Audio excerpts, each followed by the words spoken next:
दिव्य अनुभव भाग 4। ईशान गुलाटी, टोरंटो। ओम श्री साईं राम। मेरे प्रिय भगवान श्री सत्य साईं बाबा के चरण कमलों में प्रणाम। मेरा दिन स्वामी के साथ शुरू होता है और स्वामी के साथ पूरा होता है, क्योंकि स्वामी मेरे जीवन का एक बहुत महत्वपूर्ण हिस्सा है।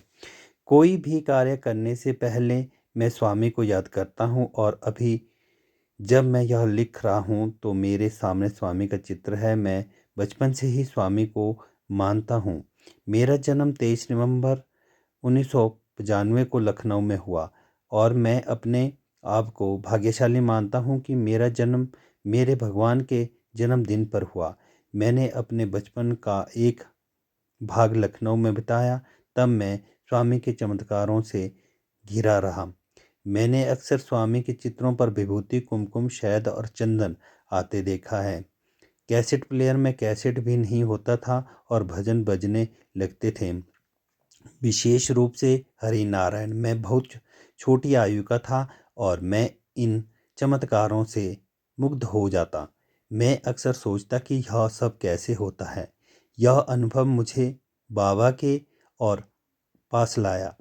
जब मैं छुट्टियों में भी साई निलयम जाता तो देखता कि कैसे लोग की प्रार्थना स्वामी सुनते हैं, कैसे उनकी इच्छा पूरी होती है। मैं इसके बारे में अक्सर सोचता हूँ कि यह क्यों और कैसे होता है। बाद में मेरी समझ में आया कि प्रेम और विश्वास के साथ हम स्वामी से कुछ भी पा सकते हैं।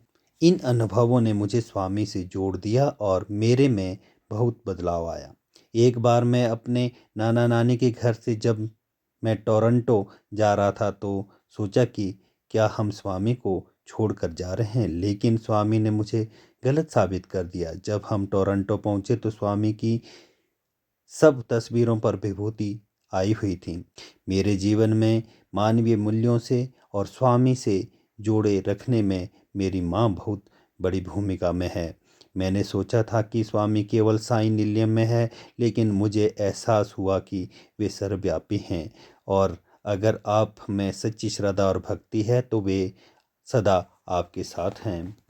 एक और घटना याद आती है। सुबह के समय टोरंटो में मैं अपनी बहन के साथ सड़क पर खड़ा हुआ स्कूल बस का इंतज़ार कर रहा था। अचानक जैसे चारों ओर सन्नाटा हो गया, पक्षी के चहचहाने की आवाज़ भी बंद हो गई। सड़क पर ना तो कोई गाड़ी थी, ना कोई लोग। मैं हैरान था। अचानक मैंने अपने चारों ओर एक ऊर्जा को महसूस किया। मेरे कंधे पर जैसे किसी ने हाथ रखा और मैं जान गया कि स्वामी ही है। अचानक वापस सब सामान्य हो गया।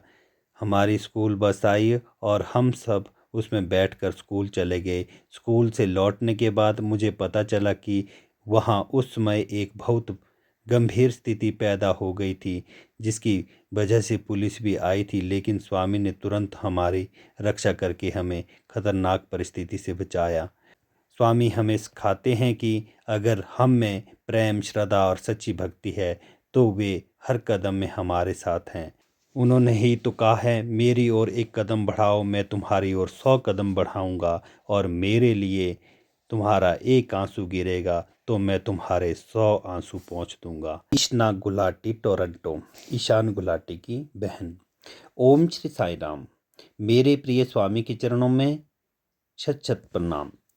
मेरी नानी ने मुझे बताया कि 30 मई 2000 को जब मैं पैदा हुई थी तो स्वामी ने मेरे माथे पर लाल टीका लगाकर आशीर्वाद दिया था। अब तो धुल गया है, फिर भी कभी कभी दिखता है और मुझे याद दिलाता है कि स्वामी हमेशा मेरे साथ है। जब मैं 3 साल की थी तो अपने नाना नानी के पास लखनऊ में रहने गई। स्वामी नानी को दर्शन देते थे और वहाँ बहुत चमत्कार होते थे। मैं इस चमत्कारों के बारे में सोचती थी। मैं रोज़ नानी से पूछती थी कि क्या स्वामी ने दर्शन दिए।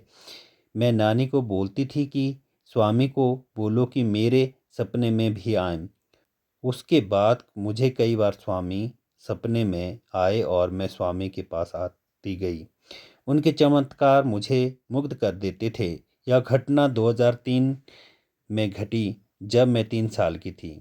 हम नानी के घर रहने गए थे और मेरे भाई ने स्वामी को चिट्ठी लिखी। चिट्ठी में विभूति आई और अगले दिन स्वामी नानी के घर 5 दिन के लिए आए। रोज बहुत सारे लोग स्वामी का आशीर्वाद पाने के लिए आते थे।